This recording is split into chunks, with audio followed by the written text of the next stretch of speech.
In movies, hacking is all finesse, excitement, ingenious coding, but in reality it's angel-hated hipsters burning for the ancient heavenly connection to the starry dynamo in the machinery of night. Passwords aren't stored as words, but as a set of encrypted characters called hashes. They look like this. If I want to access your account, I don't really need your password, I just have to find the thing that lets me decrypt that hash. To do that, hacker communities created lookup tables and rainbow tables, data files of common passwords that are pre-hashed.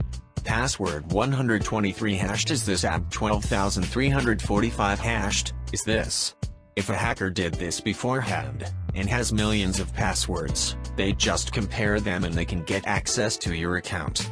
And hackers can do this comparison really fast.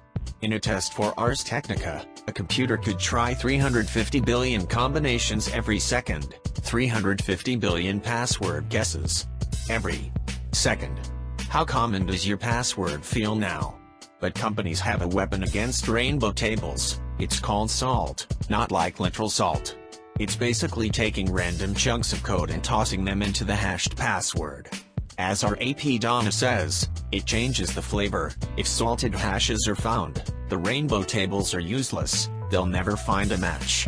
Computers aren't great at problem solving, so even this little change can fumble automated hacking programs.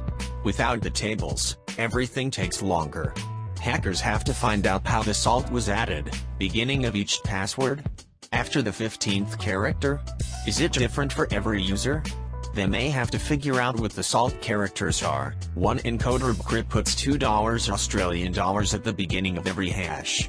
But usually, salted passwords are enough to stop a lot of hackers, because it's faster to change tag and use dictionary attacks or brute force attacks. These were made famous in MR Robot.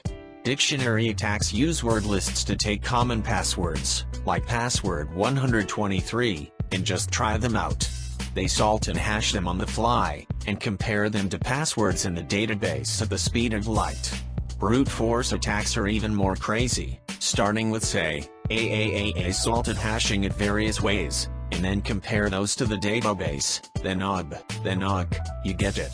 They just try every possible combination. It takes forever. Sidebar, and this is why randomly generated passwords don't always help.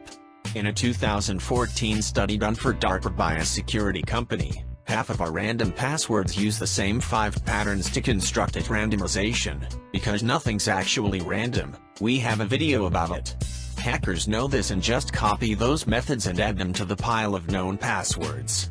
When it comes to simple text, computers are wicked fast. A hacker doing a test for Ars Technica cracked over 10,000 passwords in 16 minutes just trying combinations at random within the password specifications, less than 8 characters, capital letter, lowercase letter, etc. Hackers are in a constant race against time, not necessarily because the feds are right over their shoulder like in the movies, but because once a company or agency realizes they've been hacked, they usually adjust security and go public, encouraging users to change their passwords. Which is why hackers just hack you.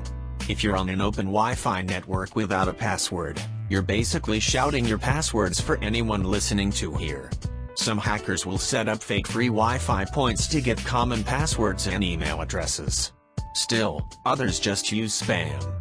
If you click on a Word document or link in an email, it can execute code on your computer, called malware, to copy everything you type, including passwords, credit card numbers and so on, and send it direct to the hacker.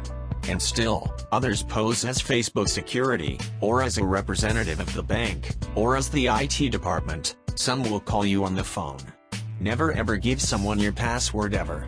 If they're the company, they already have it. Why spend all that time hacking a server if I can just trick you into telling me your password?